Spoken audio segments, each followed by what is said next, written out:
저희가 오늘 함께 살펴볼 말씀은 디모데후서 3장 1절부터 9절까지 말씀입니다. 디모데후서 3장 1절부터 9절까지 말씀을 같이 살펴보기를 원하는데 1절 말씀을 보면 이러한 표현이 나오고 있습니다. 가장 먼저 너는 이것을 알라, 이러한 표현이 나오고 있습니다. 그러니까 바울이 에베소 교회를 목회하고 있는 그 디모데에게 뭔가 중요한 권면을 하고자 했다라는 것을 저희가 확인할 수 있습니다. 따라서 너는 이것을 알라라고 바울이 디모데에게 권면을 하였기 때문에 저희 역시 이 바울의 권면, 그리고 또 바울이 걱정하고 경고했던 부분들을 잘 새길 필요가 있을 것입니다. 그래서 계속해서 보면 너는 이것을 알라라는 표현 뒤에 바로 연속해서 이러한 표현이 나오고 있습니다. 말세에 고통하는 때가 이르러, 말세에 고통하는 때가 이르러라는 표현이 나오고 있습니다. 그러니까 말세라는 표현은 조금 쉽게 표현을 하면 세상의 종말, 그리고 이 세상의 끝날이라고도 이야기를 할 수 있겠습니다. 그러니까 예수 그리스도께서 초림하셔서, 예수님이 처음 오셔서 십자가에서 죽으시고 부활한 다음, 그 다음에 예수님이 이제 마지막으로 다시 오실 날, 이제 마라나타, 주 예수여 어서 오시옵소서. 네네, 의도치 않게 제가 또 그렇게 됐네요. 이런 표현을 하는데, 예수님의 초림과 재림 사이 기간을 의미하는 게 이제 말세라고도 표현을 합니다.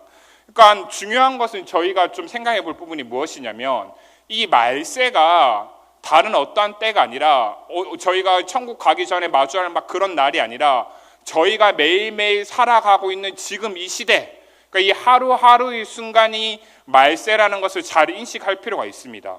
그러니까 저희가 이 시대를 뭐 새로운 시대, 성령의 시대, 교회의 시대, 그리고 신약 시대라고 이해를 하고 있지만, 정작 이 시대가 말세의 때, 그리고 이 세상 끝날의 때라는 것에 대한 인식은 저희가 하지 못할 때가 많이 있습니다. 그럼에도 불구하고 이 말세의 때는 세상에 수많은 유혹과 치열한 영적 전쟁이 있기 때문에 이 계속해서 나오는 말씀의 표현처럼 말세에는 고통하는 때가 이른다라는 표현이 있다는 것입니다.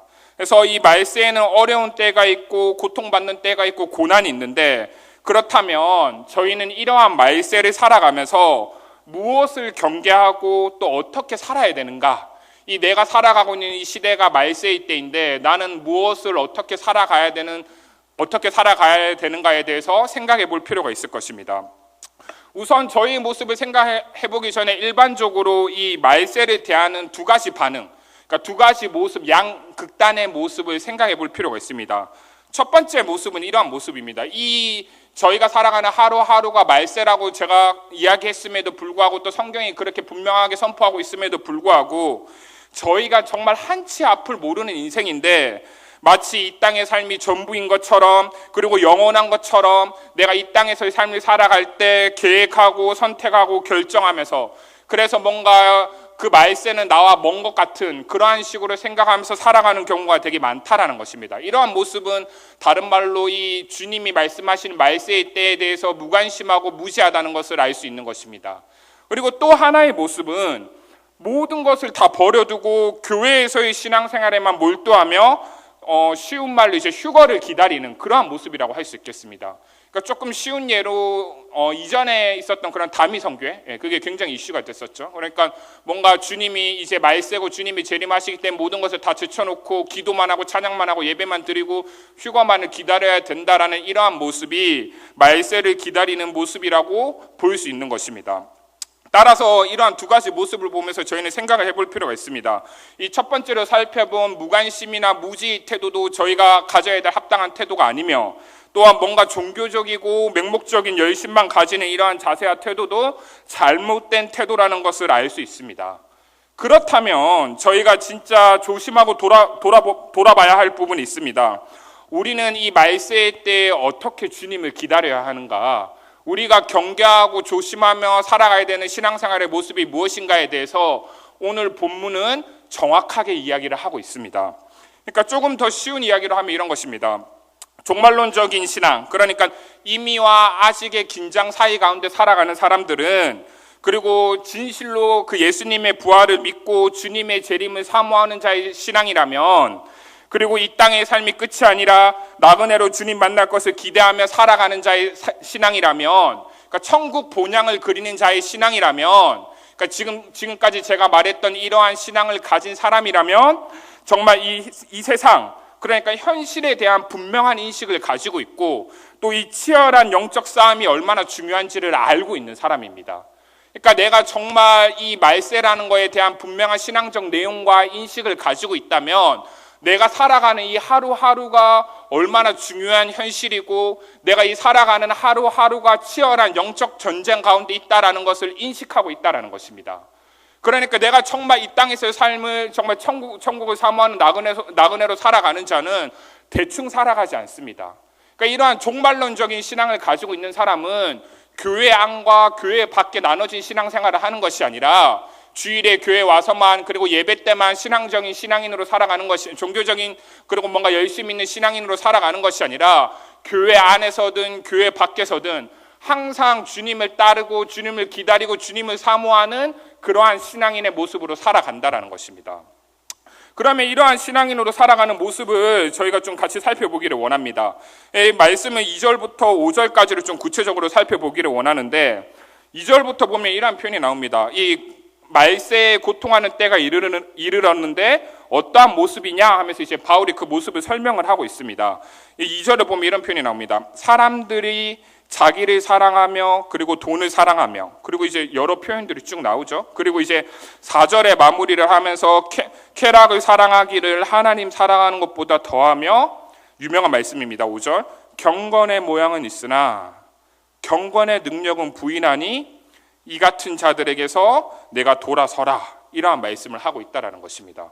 그러니까 이 말세의 때 이 세상이 얼마나 악하고 고통스럽고 얼마나 처절한지 그런 악의 목록들 그러한 모습들을 2절부터 5절까지는 아주 잘 보여주고 있다라는 것입니다. 그런데 저희가 좀 주목할 필요가 있습니다. 이 말씀을 살펴보면서 저희는 일반적으로 이 말씀을 읽으면서 이렇게 이해를 합니다. 정말 이 세상 이 말세의 때가 유혹이 많고 악하고 이렇게 좋지 못한 모습들이 있구나. 세상이 이런 모습이니까 내가 이 말세의 때에 더 깨어 살아가야지. 이런 식으로 저희가 말씀을 이해할 때가 많다라는 것입니다. 그런데 저희가 오늘 주목할 부분은 지금 2절부터 5절까지 묘사하고 있는 이러한 모습들은 단지 이 말세의 때에 믿지 않는 자들, 그러니까 세상에서 일어나는 모습이 아니라 교회 안에서 일어나는 모습을 이야기하고 있는 것입니다. 그러니까 여기 2절에 나왔던 사람들이라는 표현은 교회 안에 있는 거짓 교사들을 지목해서 이야기하고 있는 것입니다. 그러니까 지금 바울은 이 에베소 교회를 목회하고 있던 디모데에게 이 말세의 때 교회 안에서 신앙인으로 살아간다라는 사람들에게서 이러한 모습이 나타날 수 있으니 너가 이러한 모습들에 흔들리지 말고 낙심하지 말고 하나님의 사역을 목회를 잘 감당해야 된다라는 것을 이야기하고 있다는 것이죠. 그러니까 이 6절부터 9절까지 이후에 시작되는 이 말씀의 부분들 그들이고 이런 자들이고 이 모든 표현들이 결국은 거짓 교사들, 교회 안에 있는 거짓 교사들을 가리키고 있다는 것입니다. 그러면 교회 안에서 이러한 모습들이 얼마든지 많이 일어날 수 있는데 저희가 하나 더 생각해 볼 것은 이러한 거짓 교사들의 모습이 겉으로는 분별이 되지 않는다라는 것입니다. 그러니까 저희가 생각하기에는 뭔가 이러한 모습들이 세상 사람들 예수님을 안 믿는 악한 자들의 모습이고 그리고 뭔가 거짓 교사들은 뭔가 머리에 뿔이 나고 뭔가 특별하고 다른 사람이 뭔가 다를 것 같다라고 생각을 하지만 교회 안에 있는 거짓 교사들의 모습은 일반적으로 신앙생활을 하는 평범한 성도들의 모습과 겉으로는 전혀 다르지 않다라는 것입니다. 그러니까 조금 더 쉽게 이야기를 하면 고린도후서 11장 12절부터 15절까지는 거짓 교사들의 모습을 이야기하면서 이렇게 표현을 하고 있습니다. 사단을 이야기하면서 사탄 역시 광명의 천사로 가정하여서 온다. 그러니까 교회 안에 있는 그 거짓 교사들도 그렇게 열심히 봉사하고 섬기며 신앙생활을 잘하고 있는 그리스도인들의 모습일 수 있다라고 바울이 이야기하고 있다라는 것입니다. 따라서 저희는 다른 어떤 것이 아니라 이 교회 안에서 이러한 일들이 일어날 수 있고 그리고 바로 나의 모습이 나의 신앙이 말씀 위에 바로 선 신앙이 아니면 바로 이러한 거짓 교사의 모습으로 살아갈 수 있다는 것을 경계하고 점검해 볼 필요가 있다는 것입니다. 그러면서 이러한 모습들에 대해서 저희가 조금 더 생각을 해보기를 원합니다. 이 2절부터 4절까지 말씀을 살펴보면 좀 독특한 표현이 있습니다. 사랑하며 사랑하며 이런 표현이 많이 나오고 있습니다. 그러니까 총 4번 나오고 있습니다. 2절에 자기를 사랑하며 돈을 사랑하며, 그리고 4절을 살펴보면 쾌락을 사랑하기를 하나님 사랑하는 것보다 더하며, 쾌락을 사랑하고 하나님 사랑한다라는 이 사랑과 관련된 표현이 4번이 나오고 있습니다. 이것은 결코 가볍게 넘길 수 있는 부분이 아닙니다. 왜냐하면 하나님은 사랑이시니 성경은 그렇게 분명히 선포를 하고 있고, 기독교에서 성경에서 말하는 사랑의 개념은 단순히 세상에서 말하는 사랑의 개념과는 아주 크게 다른 의미를 가지고 있습니다. 그렇다면 이 성경 안에서, 그리고 말씀 안에서 하나님이 사랑이시고 사랑이라는 것을 계속해서 강조하고 있는데, 이 사랑을 어떻게 표현하고 있느냐? 세 가지는 부정적인 거, 그러니까 자기를 사랑하고 돈을 사랑하고 쾌락을 사랑하고, 그리고 한 가지는 긍정적인 거, 하나님 사랑하는 거, 이렇게 표현을 하고 있습니다. 그러면 조금 더 쉽게 이야기를 하면, 자기를 사랑하는 것과 하나님을 사랑하는 것이 명확히 대비된다라는 것을 이 2절부터 4절까지 말씀을 통해서 확인할 수 있습니다. 그러니까 돈을 사랑하고 쾌락을 사랑하는 것은 자기를 사랑하는 것으로부터 나오는 거기 때문에, 바울이 이 세대 교회 안에 있는 문제를 표현할 때 가장 큰 문제가 뭐냐? 자기를 사랑하는 것이다, 이렇게 이야기를 하고 있다는 것입니다. 그러면서 이 악한 모습들을 쭉 열거를 하고, 마지막에 이 자기를 사랑해서 이러한 모습들이 나타나는데, 이로 인해서 무엇을 할 수 없다? 하나님 사랑을 할 수가 없다, 하나님을 사랑할 수 없다, 이렇게 이야기를 하고 있다는 것이죠. 그러면 저희가 이런 모습을 살펴보면서 생각을 해볼 필요가 있습니다. 어느 날 교회 안에서 이러한 모습들이 나타날 수 있고, 이러한 모습들은 바로 거짓 교사와 거짓 교사들의 모습인데, 이러한 거짓 교사들의 특징이 뭐냐? 바로 자기를 사랑한다라는 것입니다.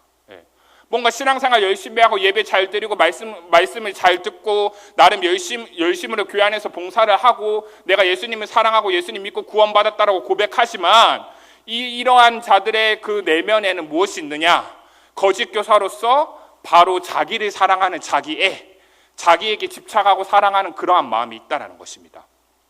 거짓 교사는 특별한 것이 아닙니다. 뭔가 교회 밖에 이단처럼 뭔가 사람들을 막 엄청나게 다른 뭔가 눈에 보이는 것들로 현혹하고 그렇게 하는 것만이 거짓 교사가 아니라, 예수 그리스도의 십자가 복음 위에 서 있지 아니하면, 그 선명한 복음의 능력 위에 서 있지 아니하면 누구든지 거짓 교사로 빠질 수가 있다는 것입니다.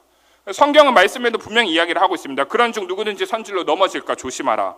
따라서 이러한 모습들을 보면서 이 거짓 교사의 모습이 저희의 모습일 수 있다는 것에서 끝나는 것이 아니라, 이 거짓 교사가 가지고 있는 특징, 자기 사랑, 이러한 모습들에 대해서 저희가 조금 더 생각해 보기를 원합니다.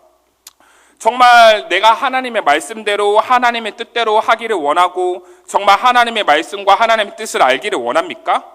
우리는 신앙생활을 하면서 너무나 쉽게 내 뜻을 하나님의 뜻으로 포장하고 하나님의 말씀을 이용하면서 내가 원하고 내가 하고 싶은 대로 할 때가 많이 있습니다. 그렇다면 이러한 사람들의 특징을 저희가 조금 더 구체적으로 생각하고 이야기해보며 저희 자신을 돌아보기를 원합니다. 먼저 첫 번째, 자기를 사랑하는 사람의 특징은 무엇이냐? 자기 직면이 되지 않는 사람입니다. 그러니까 자기 자신에 대한 사랑과 자기 자신에 대한 열정과 그런 것들이 너무 강렬하기 때문에, 그러한 사람들은 교만한 사람들은 반드시 자기 자신의 모습을 제대로 돌아보지 못하는 사람들입니다. 그러니까 쉬운 이야기를 하면, 조금 더 쉬운 예화를 들면 이런 것이죠.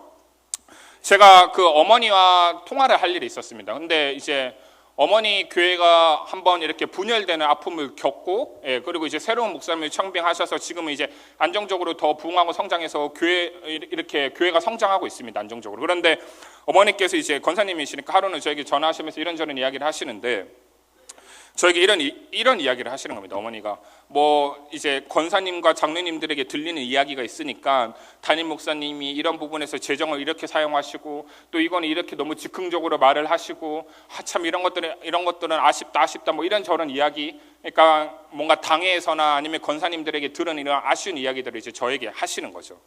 근데 이제 제가 쭉 들으면서 뭐 제가 그 목사님을 개인적으로 판단할 수는 없으니까, 제가 어머니에게 들은 나름의 그런 정보들의 기초에서 조심스럽게 제가 이제 뭐 이렇게 대답을 드렸습니다. 그렇죠. 뭐 목회자가 재정 부분에 대해서는 더 조심해야 되고 또 즉흥적으로 말을 너무 쉽게 하면 안 되고 그런 부분들을 조심해야죠. 제가 이렇게 계속 이야기를 들었습니다. 그러니까 이제 어머니가 계속 걱정을 하시는 겁니다. 그 장로님들과 권사님들의 감정에 이제 동화가 되셔서 우리 담임 목사님은 그래서 이렇고 계속 이야기를 하시는 겁니다. 근데 제가 그런 이야기를 계속 듣다가 어머니에게 그런 이야기를 했습니다. 그러니까 제가 이제 목사로서 그런 부분들을 조심하지 않으면 잘못된 거라고 이야기를 하니까 제가 그런 대답을 하니까 어머니가 막 좋아하시면서 이제 더 이야기를 하시는 겁니다. 근데 제가 계속 그런 이야기를 듣다가 무슨 이야기를 했냐면 어머니한테 이런 이야기를 했습니다. 어머니, 그래서 참 목회자가 바로 서야 되고 한 명의 담임 목사가 이 교회에서 굉장히 중요하다는 걸 제가 정말 공감하고 저도 똑바로 서기 위해 노력해야겠습니다. 알고 있습니다. 그런데 그렇게 막 걱정을 하시는데 그 교회의 담임 목사님은 누가 청빙했습니까? 제가 이렇게 물어봤습니다. 어머니께. 그 교회의 담임 목사님은 누가 청빙했습니까? 제가 이렇게 물어봤습니다. 그러니까 이제 어머니가 아무 말을 못 하셨던 거죠. 그리고 저희 질문에 나름 충격을 받으셨던 것 같아요. 그래서 이제 알겠다라고 이야기를 하시고 이렇게 황급히 전화를 끊으시더라고요. 제 생각에 아마 기도를 하셨을 것 같습니다. 그러니까 제가 하고 싶은 이야기는 그런 겁니다. 그 담임 목사님을 뽑은 것은 다른 것이 아니라 그 교회의 성도들이고 그 교회의 당에서 청빙을 해서 뽑았다라는 것입니다. 그러면 그 교회를 이끌어가고 그리고 그 교회를 세워가는 사람은 담임 목사 혼자서 하는 것이 아닙니다. 그러니까 저는 그렇게 생각을 합니다. 제가 무슨 뭔가 담임 목사님을 변호하기 위해서 이런 이야기를 하는 것도 아니고 제가 목회자기 때문에 뭔가 같은 목회자는 끼리끼리 뭐 변호를 해줘야 되니까 그런 이야기 하는 거 아닙니다. 저는 한 명의 바로 서지 못한 목회자로 인해서 한국교회에 수많은 문제들이 발생했고 바른 믿음과 바른 신학을 가르치지 않았기 때문에 지금껏 교회가 병들고 수많은 신비주의와 이단에 빠졌다라고 생각을 하는 사람입니다. 그럼에도 불구하고 제가 이야기하고 싶은 것은 교회는 담임 목사 이 한 명의 사역자 혼자서 이끌어가는 것이 아니라는 것입니다. 그 교회의 수준은 결국 그 교회의 성도들이 결정하는 것입니다. 정말 그 교회의 성도들 한 명 한 명이 주님의 말씀에 서기를 사모하고 정말 제대로 된 말씀을 가르쳐주는 사역자를 만나기를 원하고 정말 이 교회가 내 교회가 아니라 하나님의 뜻대로 이뤄가는 교회가 되기를 간절히 원하고 사모한다면 하나님께서는 그 교회에 그런 성도들에게 그에 맞는 목회자를 붙여주신다는 겁니다. 근데 우리가 돌아볼 필요가 있습니다. 교회에 이런저런 많은 문제들을 보면서 우리 교회는 왜 이래? 그리고 저 장로님은 왜 이래? 저 담임 목사님은 왜 이래? 우리 교회는 왜 이런 것들이 잘 안 되지? 그렇게 수많은 비판과 질타를 하면서 과연 나는 교회에서 무엇을 하고 있는가? 과연 나는 교회에서 무엇을 하고 있는가? 세상에 완벽한 교회는 없습니다. 주님이 재림하실 때 완전한 교회가 설 거지만 그리고 이 교회가 주님의 몸된 교회로서 정말 아름답고 복된 영광을 지니고 있는 교회이지만 이 지구상에 있는 교회가 완벽한 교회는 없다라는 것입니다. 나는 무슨 교회를 원하고 있습니까? 이와 반대되는 이야기를 제가 하나만 더 설명드리겠습니다. 제가 존경하는 사모님에게 전해 들은 이야기입니다. 한 권사님, 기도를 정말 열심히 기도하시는 성숙한 권사님이 계셨습니다. 그런데 그 교회에 담임 목사님이 새로 부임을 하신 겁니다.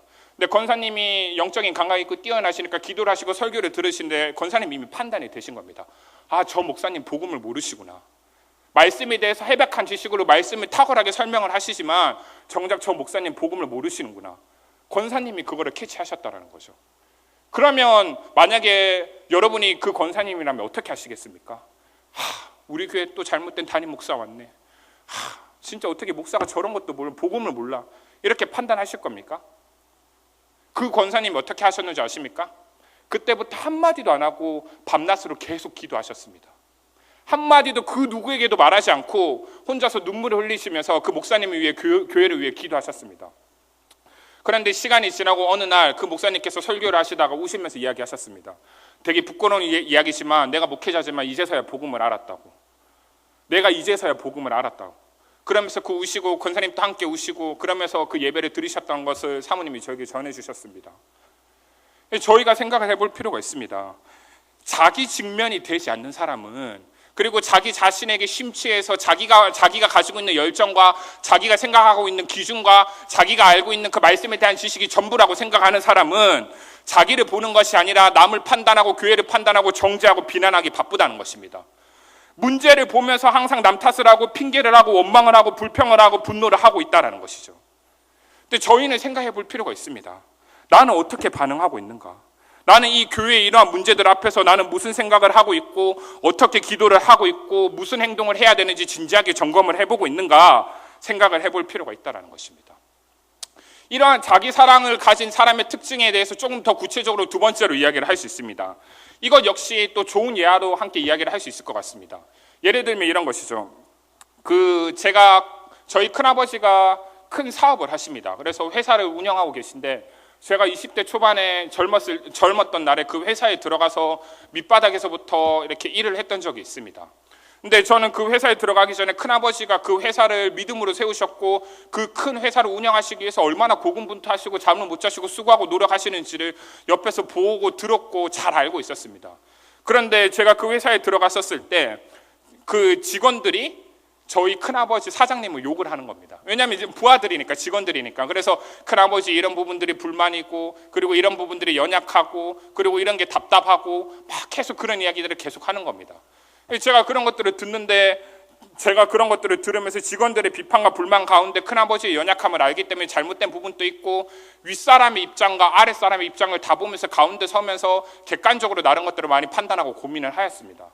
그런데 제가 그러한 일들을 겪으면서 그들의 태도에서 깨달은 것이 하나가 있습니다. 그렇게 계속 윗사람을 비난하고, 그리고 직장 상사의 모습을 보면서 나의 기준과 내가 생각한 대로 내가 볼 수 있는 지금의 시야를 가지고 판단해서 그렇게 함부로 이야기하는 사람은 결코 그 지위에 올라갈 수 없습니다. 내가 나보다 위에 있는 사람과 또 교회의 질서에 따라서 교회에서 이 교회를 섬기고 있는 직분자들을 보면서 이 장로님은 뭐가 잘못됐고, 이 안수 집사님은 뭐가 잘못됐고, 저 목사님은 뭐가 잘못됐고, 그렇게 비판하고 그리고 그렇게 시니컬하게 이야기하고 있는 사람들은 절대 그러한 직분을 얻을 수가 없다는 것입니다. 저는 사역자도 마찬가지라고 생각합니다. 제가 전에 있었던 교회에서 그 담임 목사님이 저에게 이런 이야기를 해주셨습니다. 저희 담임 목사님이 참 연약한 부분이 많으신 목사님이셨습니다. 그럼에도 불구하고 진심으로 목회를 하려고 나름 노력을 하셨는데, 그러한 목사님 밑에서 연약한 것들을 많이 겪다 보니까 부교육자들이 이제 불만을 가진 겁니다. 그러면서 요즘에 젊은 이 똑똑한 마인드로 신앙을 하고 하니까 담임 목사님에 대해서 비판을 하면서 욕하고 뛰쳐나간 부교육자들도 있었고, 저 담임 목사님은 안 될 거다, 내가 제대로 된 교회를 세워보겠다, 이렇게 하면서 담임 목사님과 마무리를 아름답게 짓지 못하고 나간 부교육자들이 많이 있었습니다. 그런데 무엇이라고 담임 목사님이 말해주셨냐면, 저주하면서 막 그렇게 이야기하신 게 아닙니다. 진짜 안타까워하시면서 하신 말씀이 무엇이냐면, 그렇게 뛰쳐나간 부교육자들 중에 제대로 목회에 성공한 사람이 아무도 없다라는 겁니다. 신대원에서도 마찬가지입니다. 저희가 개혁주의를 배우기 때문에 개혁해야 된다 이야기를 하지만, 많은 사람들이 이야기를 합니다. 개혁을 부를 수 있는 그 사람이 바로 개혁의 대상이라고. 저희가 좀 생각을 해볼 필요가 있습니다. 우리가 그러한 불만들을 가지고 그러한 문제들을 보면서 내가 가진 그 좁은 기준이나 아니면 내가 보는 것이 다가 아닌데 그렇게 불평불만만 할 것이 아니라, 내가 어떠한 꿈을 가질 것인가, 내가 교회가 이러한 문제가 있음에도 불구하고 나에게 주신 하나님의 꿈이 무엇이고, 이 문제에 대해서 내가 어떻게 뛰어들기를 하나님이 원하시고, 이 문제를 내가 좌시하지 않고 어떻게 기도하고 나부터 내 자신을 바꾸어가면서 이 문제를 어떻게 극복하기를 원할까, 그것이 하나님이 기다리시고 원하시는 마음이라는 것입니다. 저는 꿈이 있습니다. 저는 담임 목사가 되는 것이 꿈입니다. 제가 이렇게 이야기를 하면 이제 전도사님들이 비웃습니다. 너무 세상적이네, 막 이렇게 이야기를 합니다. 근데 제가 이야기를 한 것은 담임 목사에 대한 꿈이 있다라고 했지, 제가 큰 교회 청빙받아서 잘 나가고 유명한 목사가 된다라고 말한 적 한 번도 없습니다. 저는 건강한 목회를 하기를 원한다라는 거죠. 몇 명이 됐든 정말 하나님 부치해 주시는 성도들을 데리고 제가 배운 신앙 안에서 성경적인 교회를 세워서 건강한 목회를 하기를 원합니다. 그리고 무엇보다 제가 그렇게 목회를 하고 사역을 하는 것이 하나님께서 열어주시지 않으면 안 된다는 것을 저는 너무나 잘 알고 있습니다. 담임 목회는커녕 제가 여기서 사역을 더 할 수 있는 것도 하나님의 은혜가 아니면 안 된다는 것을 너무나 잘 알고 있습니다. 그렇기 때문에 저는 제가 가진 꿈이 저의 욕심이 아니고 하나님이 주시는 말씀 안에서 가진 꿈이기 때문에 저는 이러한 꿈이 있다라고 당당하게 이야기를 합니다. 그리고 이러한 꿈이 있기 때문에 잘못된 모습들을 보면서 비판만 하는 것이 아니라, 그리고 소위 말해서 뒷담화만 하는 것이 아니라, 그것을 어떻게 바꾸어 갈지 제 자신에게 적용하고 고민하고 노력하고 있습니다. 제가 중고등부를 맡았을 때도 저희 중고등부가 너무 힘든 상태였습니다. 교육자도 많이 바뀌고 아이들도 마음이 상해 있고. 근데 제가 약간 똘끼가 있어서 아이들의 그런 모습과 부서의 모습을 보니까 포기하는 게 아니라 더 열심히 하고 싶다는 마음이 들었습니다. 근데 우리가 좀 생각해 볼 필요가 있습니다. 정말 내가 그런 하나님의 꿈과 하나님의 마음을 가지고 내 자아가 살아서 내가 원하는 대로 판단하고 정죄하는 것이 아니라 내 자신을 바꾸어 가면서 정말 주님의 은혜 가운데 주님의 꿈을 이루어가기를 원하는가. 그래서 이 자기 사랑의 모습을 벗어버리고 정말 하나님이 기뻐하시는 진짜 하나님의 뜻대로 하나님의 말씀대로 신앙생활을 하기를 원하는가, 우리가 점검해 볼 필요가 있다는 것입니다.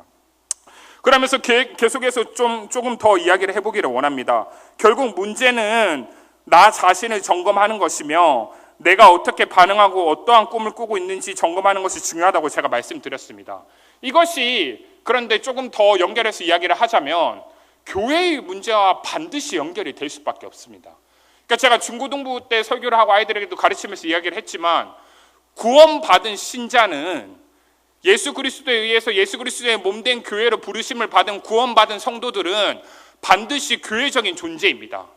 교회적인 존재는 무엇을 의미하느냐? 교회적 삶을 살아가야 된다는 것을 의미하는 것입니다.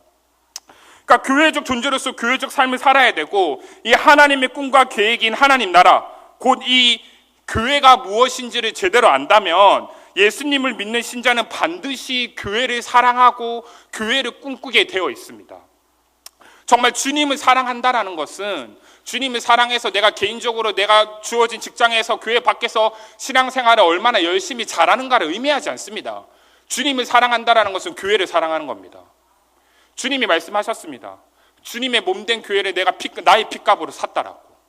그러니까 오늘 날 설교를 하면서 많은 사람들이 이렇게 이야기를 합니다. 교회 중심의 신앙생활을 하셔야 됩니다. 그리고 교회 중심으로 신앙생활을 하면서 교회 안에서 열심히 신앙생활하고 교회 밖에서도 신앙생활을 해야 된다. 그런 식으로 이야기를 합니다. 근데 저는 동의하지 않습니다. 교회 안과 교회 밖에 나눠지는 신앙생활은 없습니다. 우리의 삶은 월요일부터 주일까지 철저하게 교회 중심의 삶이 아니라 교회를 위한 삶을 살아야 된다는 것입니다. 내가 교회적 존재고 내가 구원받은 존재이기 때문에 내가 살아가는 매 순간 모든 순간이 교회를 사랑하고 교회를 위해서 내가 얼만큼 돈을 벌 것이고 교회를 위해서 우리 가정을 어떻게 꾸려갈 것이고 내가 날마다 교회를 기대하고 꿈꾸며 사랑하며 살지 않는다면 그것은 신자의 삶이 아니라는 것입니다. 제가 이야기하고 싶습니다. 교회를 얼마나 사랑하고 계십니까? 교회는 나를 위해 있는 것이 아닙니다. 나의 삶이, 나의 존재가 교회를 위해 있다는 것입니다. 이러한 교회를 위한 살아가는 삶에 대해서 제가 조금 더 나누기를 원합니다. 이전에 담임 목사님께서도 이야기를 하셨지만 우리가 하나님의 뜻대로 살아가고 하나님의 뜻대로 결정하고 나아가기를 원하지만 우리 선택이 옳은 것인지 그른 것인지 알 수 있는 길은 없습니다.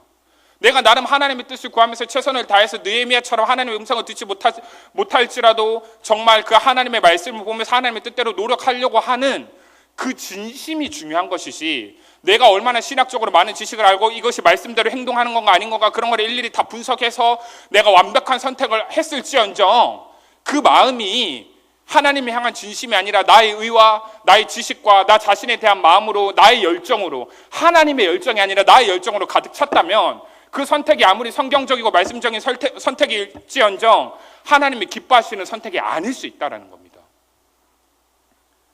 한 예로 이런 것들을 이야기하기를 원합니다. 제가 신혼여행을 갔었을 때 주일 성수를 토요일에 놓고 좀 고민을 했었습니다. 그 주일 저녁에 제가 아주 늦은 시간에 출발을 했고 외국에 3박 5일로 좀 멀리 있는 곳에 갔다 오는 일정이었기 때문에 그 오고 가는 시간이 많았기 때문에 거기서 보내는 시간이 굉장히 중요했습니다. 신혼여행은 인생에 정말 그렇습니다. 그런데 이제 제가 고민이 들었던 것은 저희 아내랑 이렇게 비행기 스케줄표를 하는데 금요일에 돌아오는 것과 토요일에 돌아오는 것 두 가지가 있는 겁니다. 근데 제가 그 교회에서 많이 배려를 해줬기 때문에 토요일에 돌아와도 충분한 상황인데 제 신앙적 양심에 고민이 되고 또 마음이 불편해서 아내랑 이야기를 해서 결국 금요일에 돌아왔습니다. 근데 저는 이렇게 이야기하고 싶습니다. 제가 금요일에 돌아왔기 때문에 하나님이 기뻐하신다?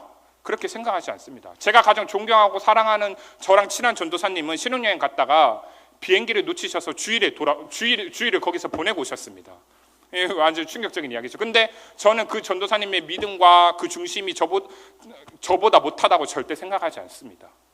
그러니까 그 주일 성수를 얼마나 완벽하게 했느냐, 그리고 사역자로서 토요일 이 사역하는 날을 빠지지 않고 얼마나 잘 지켰냐, 그러한 외형적인 모습으로 옳고 그름이 쉽게 판단하는 것이 아니라 내가 하나님 앞에서 어떠한 진심과 중심으로 행동했는가, 하나님은 그거를 보신다라는 겁니다. 예를 들어서 저희 어머니도 마찬가지입니다. 저는 어머니보다 더 탁월한 신학적 지식과 말씀에 대한 많은 이해와 그리고 성숙한 인격과 나름의 좋은 부분들을 다 가지고 있다고 생각을 합니다. 예, 다 가지고 있다고 생각을 합니다. 근데 제가 시간이 지나면 지날수록 느끼는 것은 뭐냐면 정말 하나님이 나보다 엄마를 더 사랑할 것 같다라는 겁니다. 예. 정말 그 아무것도 모르시고 연약함이 많으시고 가정에서도 미숙한 마음을 보이시지만 그 하나님을 향한 그 어머니의 진실된 마음과 믿음과 기도는 제가 그 어떤 것을 가져도 따라갈 수가 없다라는 겁니다. 근데 하나님은 그러한 분이십니다. 하나님은 그 믿음을 보시는 분입니다. 우리가 생각해 볼 필요가 있습니다.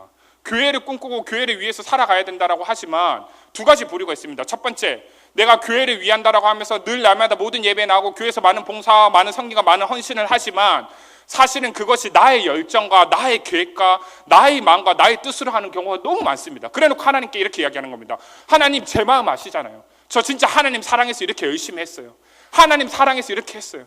하나님이 사랑해서 하나님의 뜻에 복종하고 자기 자신을 날마다 부인하는 삶을 살아가는 게 아니라 하나님을 사랑해서 내가 이렇게 하고 있다는 것만 계속해서 이야기를 하는 겁니다. 이것이 굉장히 심각한 문제라는 겁니다. 또 다른 경우는 이런 경우가 있습니다. 내가 그러한 모습들을 보면서 질려버렸습니다. 그래서 나는 나름대로 성숙한 신앙생활을 한다라고 하면서 교회에서 나름 열심을 가지고 내가 속한 직장, 내가 속한 가정, 그리고 그러한 세상에서의 모습에 열심을 내서 최선을 다하는 사람들이 있습니다. 하지만 그건 역시 자기가 가진 기준입니다. 내가 그러한 사람들을 보고 그러한 어른들을 보면서 즐겼기 때문에 나는 어느 정도 똑똑하고 젠틀한 모습으로 내가 세상에서 나름 열심히 내 직장에서 열심히 믿음으로 살고 있고 내가 가정에서 열심히 살고 있기 때문에 교회에서 뭔가 나에게 뭔가 무리한 헌신이나 아니면 뭔가 무리한 요구를 할 때는 그거는 뭔가 아니고 내가 가질 수 있는 믿음에서 나름대로 최선을 다해서 나는 살고 있어. 내가 가진 믿음에서 나는 그래도 열심히 살고 있어. 이러한 생각들로 자기를 위로한다라는 것입니다. 이것이 요즘 젊은 세대에게 많이 나타나는 신앙의 모습입니다. 하지만 전자나 후자나 결국에는 둘 다 똑같은 모습입니다. 결국 문제는 무엇이냐? 자기가 중심이라는 겁니다. 적당히 신앙생활하는 것을 주님은 원하지 않으십니다. 주님이 제자로 부르실 때 날마다 제 십자가를 지고 자기를 부인하며 나를 따라오라고 이야기를 하셨습니다. 교회를 위한 삶을 살아가는 것은 주님을 사랑해서 주님을 위해 헌신하는 것은 나를 철저히 부인하는 것입니다.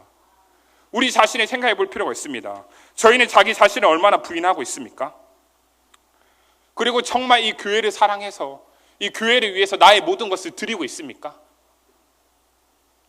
이 현대인의 삶이 직장생활에 바쁘다라고 이야기를 합니다. 근데 바쁘다고 해서 교회에 헌신하지 못하는 게 아닙니다. 휴대폰이 처음 나오고 문명이 발전되었을 때 이것이 수많은 정말 엄청난 유토피아를 가져다주고 엄청난 행복을 가져다줄 것처럼 이야기를 하였지만 그러한 삶이 결국은 우리를 휴대폰의 노예로 만들고 더 불행한 삶으로 이끌었습니다. 그러니까 직장에서 나름 열심히 살고 바쁘게 사는 게 중요한 게 아니라 철저히 내 삶이 월요일부터 주일까지 모든 것이 주님을 위해 드려져야 된다는 것입니다. 제가 이렇게 이야기하는 것이 그냥 뭔가 제가 하나의 목회자로서 여러분들을 교회에서 더 굴려 먹기 위해서 사역하는 기계로 만들기 위해서 교회가 잘 돌아가기 위해서 뭔가 그렇게 거짓말로 유혹하고 있는 게 아닙니다. 저는 일개 파트 전도사입니다. 제가 정말 이야기하고 싶습니다. 정말 교회를 사랑하고 교회를 위해 내가 원하는 만큼 내가 가진 기준과 믿음이 아니라 하나님이 요구하시는 대로 나의 모든 것을 항복하고 하나님께 드리고 있습니까? 정말 오늘 오전 예배 설교처럼 내가 하나님의 인도하심을 받기 위해서 정말 내가 만들어낸 말씀이 아니라 정말 하나님의 뜻대로 나의 모든 것을 드리기를 원합니까? 우리가 점검해 볼 필요가 있을 것입니다. 시편 23편에 이런 말씀이 있습니다. 여호와는 나의 목자시니 내게 부족함이 없으리로다. 그리고 어려운 상황 가운데 주님이 나를 인도하신다라는 이런 이야기를 쭉 하고 있습니다.